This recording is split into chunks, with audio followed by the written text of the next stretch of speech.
කොහේ ඉඳන් කොහෝ කියන මේ අවුරුද්ද ඔබට හා රටට බලපාන ආකාරය ගැන සාකච්ඡා කිරීමට අද අප හා සම්බන්ධ වී සිටිනවා සම්පත්දායකයා අමුතුවෙන් හඳුන්වා දීමට අවශ්‍ය නැහැ. නමුත් සම්ප්‍රදායට පිට නොපා අපි හඳුනාගමු අපේ සම්පත්දායකයා. නිමක් කිමක් නැති විශ්වයේ යමක් කමක් හොයන ඔබට පාර කියන තාරුපාතරින් ශීරපතේ කලඹන ජ්‍යොතිෂ්‍යවේදී මහතා පී.එල්. මාණික්කම් මහතා. ආයිබෝන් ජනක මල්ලි. ඔව්. ඔය කපන් උන් කොහෙද හරව? මේ ආත්කාරීට කණින්නේ කොහොමද? මේ මොකක්ද මේ මහත්තයා? ජනක මල්ලි කලබල වෙන්න එපා. ඒ තමයි මම විශ්ව ශක්තිය මගේ ඇඟට අවශෝෂණය කරගන්න කෙම. මාණික්කම් මහත්මයා අපි කතා කරමු මේ අවුරුද්දේ නැකත් එහෙම නැත්නම් නැකත් යෙදිලා තිබ්බ වෙලාවල් අපිට බලපාපු විදිහ. ජානක මල්ලි අන්න හොඳ ප්‍රශ්න.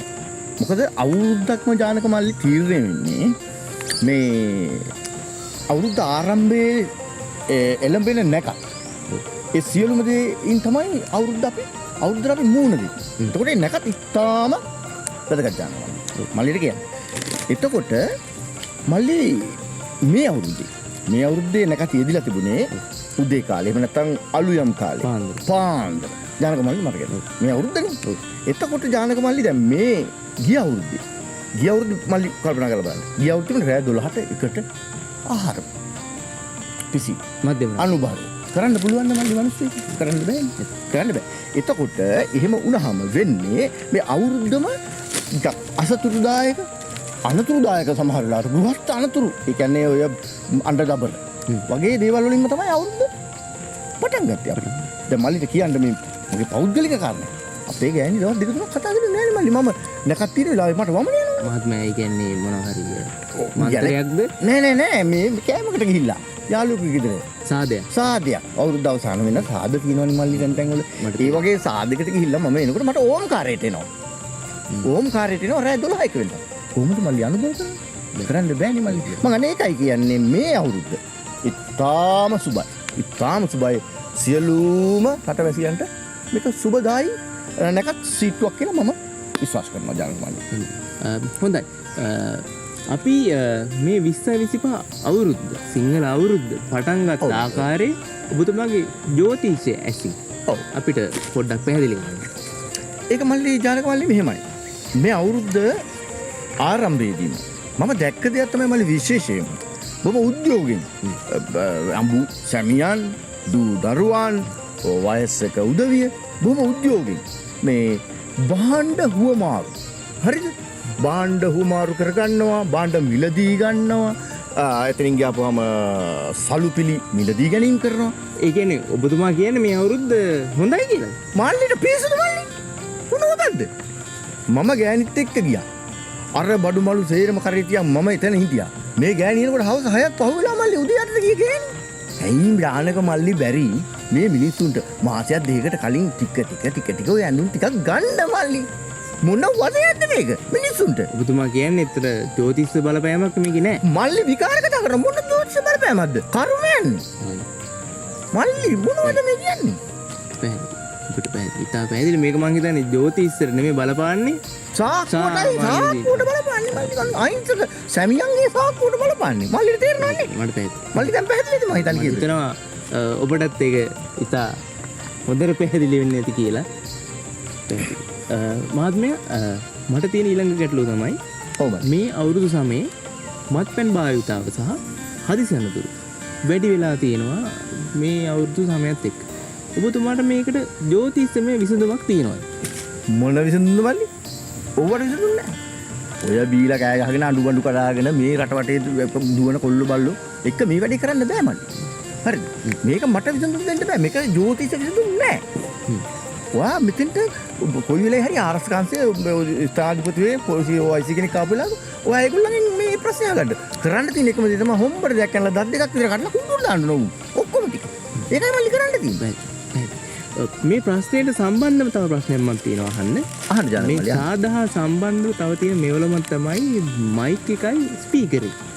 සින්දු කියන ස්පීකර්. ඔව් ඇත්තටම. මේකට ඔබතුමාගේ මතය මොකද්ද මේ ස්පීකරේ සම්බන්ධව? ඕක මල්ලි මෙහෙමයි.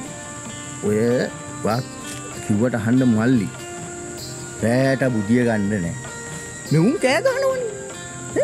උන් කෑ ගහනවා. සින්දු කෙනට වැඩි හූ කියන. සින්දු කියනට වඩා හානවනේ මල්ලි. මහා මිදුල්ල හානවමු. එතකොට මල්ලි කවදාවත් මේ අවුරුද්දක් සුබ වෙයි කියලා පළලා දරමඩුවට දාන්න ඕන මල්ලි උවා. එක්ක කොකිස් පදින්න ගන්න ඕන ස්පීකර් ගලවලා. මට නම් කියන්න තියෙන්නේ එච්චරයි මල්ලි. ආයේ ජෝතිෂ කතාවක් එව්වගේ නෑ මල්ලි. මොකුත් නෑ. එතකොට මේ දැන් මේ කියන ස්පීකරේ මහත්මයා ටිකක් වියදම් කරන මේක ගේන්නේ. මල්ලිට කියන්න මම මෙන්න මෙහෙම දෙයක් තියෙනවා. මගේ යෝජනාවක් මල්ලි මේක. දැන් ඔය බබල් එක තියෙනවනේ මල්ලි ඔය මොකද්ද බබල් එකද මොකද්ද කියන එක. ඌක මල්ලි හේනක කුඹුරක තියලා ඌක මල්ලි වෑර් එකක් නෑනේ. වෑර් එකක් නැති හින්දා පුළුවන් පැලේ ඉඳගෙන කුරුල් වෙනවා. ඒ යෝජනාව මම කරනවා තමුන්නාන්සලා. මොකද ඒක හොඳයි. ඇත්තටම හොඳ යෝජනාවක් මම හිතන්නේ අලුත් අවුරුද්දේ මේ ඔබට මං හිතන්නේ ඉතා වටිනා මල්ලිට තේරුණා. දෙයක් මේ මත්මගේ ලැබුණේ අපිට බොහොම ස්තුතියි අපිට.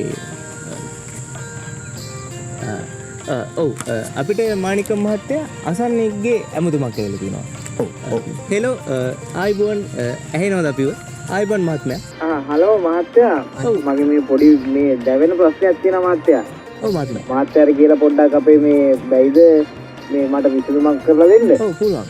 ඉදිරිපත් කරන මහත්මයා ඔබගේ ගැටලුව මානික මහත්මයා. එහෙමයි මහත්තයා මට නම් හිතෙන්නේ අපේ ගෙදරට කවුරු හරි මොනවා හරි කරලා මහත්තයා දැන් මේ මාස ගානක ඉඳලා අපේ ගෙදර ලයිට් නෑ මහත්තයා මේ මොකක් හරි මේ මහත්තයා ඒක පොඩ්ඩක් බලලා මොකක් හරි විසඳුමක් කරලා දෙන්න මහත්තයා.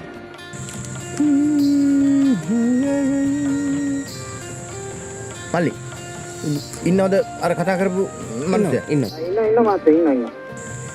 ඔබ මේ මහත්තයෝ ඔබතුමා කවද්ද අන්තිමට ලයිට් බිල ගන්නේ? ලයිට් බිල නම් මම බැන්දේ නම් ගිය අවුරුද්දේ අගෝස්තු වල අපේ ගෑණිගෙන් බැන්ද මේ අවුරුද්දේ මල්ලි මේ මෙන්න මේ හත් කරලා දාන්න මල්ලි. ඌට ලයිට් බිල ගෙවන්න කියන්නේ. ලයිට් බිල ගෙවන්න මම විදුලි බල මණ්ඩලෙ නෙවෙයි මල්ලි. ඒ ඌට ඇවිල්ලා ඒ ලයිට් බිල ගෙවලා කරන්ට් එක ගන්න කියන්නේ. හරිද? මේ අයින් කරලා දාන්න මල්ලි මොනවද මේ? අපි නැවතත් පාරකට අපි මේ වෙනද දැනීමකට යමු. ඉසේරුදාද පොඩ්ඩක් වැඩි වුණානේ. බය වෙන්න දෙයක් නෑ. මෙන්න විසඳුම. ලයිමෙන් දෙහි බෑ. ලෝකෙල්ද මං සුදුවා තියෙනවා නේ. මහත්තයා දුව. මල්ලි කොහොමද? නැපින්ද පුතලයා. ඔව් මහත්මයා. නැවතත් අපි සුපුරුදු වැඩසටහනට මගේ ඊළඟ ගැටලුව මේ අවුරුදු කාලේ බැඳීම් ගැන ඔබතුමාගේ තියෙන මතය මොකක්ද? මෙහෙමයි මල්ලි. බැදීම් නම් සාර්ථක වෙන්නෙම මල්ලි අපේ මුතුමිතුයි දායිනම් පාවිච්චි කරපු පොල් තෙල් වලින් තමයි බැදීම් හොඳ වෙන්නේ. මොකද ඔකට පාම් ඔයිල් කලවම් කරලා දැන් ගොඩක් තියෙන්නේ. එතකොට පේන නගිනවා. බැදීම් සම්පූර්ණ අසාර්ථකයි. මානික මහත්තයා මම අහන්නේ ඇත්තටම මේ බැඳීම් සම්බන්ධතා කොහොමද අපි මේ අවුරුදු කාලේ අලුත් කරන්නේ? හරි. දැන් තේරෙනවා ජාතක මල්ලි ඒක මට පොඩ්ඩක් වැරදුනා. මේ සම්බන්ධතා කියන්නේ මේ අලුත් අවුරුද්දේ. මේ අලුත් අවුරුද්දේ අලුත් විදියට පරණ ගනුදෙනු පරණ සම්බන්ධකම් සේරම අතෑරලා අලුත් අවුරුද්දට අලුතෙන් හිතලා අලුතින් ගමනක් යන එකට මම අපි සමාවෙන් මහත්මයා අපිට දුර ඇමතුම් ගලාගෙන එනවා මේ වැඩසටහනට. නමුත් අපිට හැම එකටම අවස්ථාව දෙන්න බෑ. අපි එකකට මේ අවස්ථාවේ මේ විදිහට අපි අවස්ථාව ලබා දෙමු. හරි ගන්න. ආයිබෝන් මහත්මයා අපිට ඇහෙනවද අපේව? ආයිබෝන් නම් මන් දන්නේ නැහැ මේ කවුද මේ මනියා මේ ඔයා මේ ගනුදෙනු අමතක කරන්න කතා කරන්න එපා මෙතන. හරිද? ඔයා මගෙන් සල්ලි අරගෙන දැන් ඔයා ෆෝන් උස්සන්නෙත් නෑ මොකුත් නෑ. ගෙදර ගියාම ගෙදරත් නෑ. ගෑණිගෙන් ආපුවම ඔයා පිළිකන්නේ එළියට යනවා. නිකන් විචාර කරන්න ලැහැත්ෙන්න එපා මනියා. මගේ සල්ලි ටික දීපන් සම්මන් දැන් ඔතන්ට එනවා. මහත්මයා මම හිතන්නේ මේ අපි මේ සජීවී වැඩසටහනක මේ දේවල් මල්ලි ඔබලා මේවා ටේප් කරගනින්න මට කිසි ප්‍රශ්නයක් නෑ.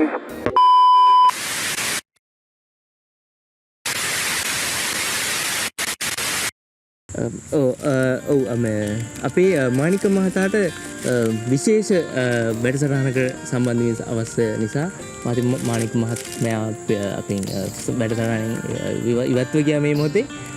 අපි ඊළඟ අවුරුද්දේ එහෙම නැත්නම් ලබන අවුරුද්දේ නැවත සම්බන්ධ වෙනවා කියලා හිතාගෙන අපි ආයිබෝන් කියනවා වැඩසටහන සමුදෙනවා ආයිබෝන්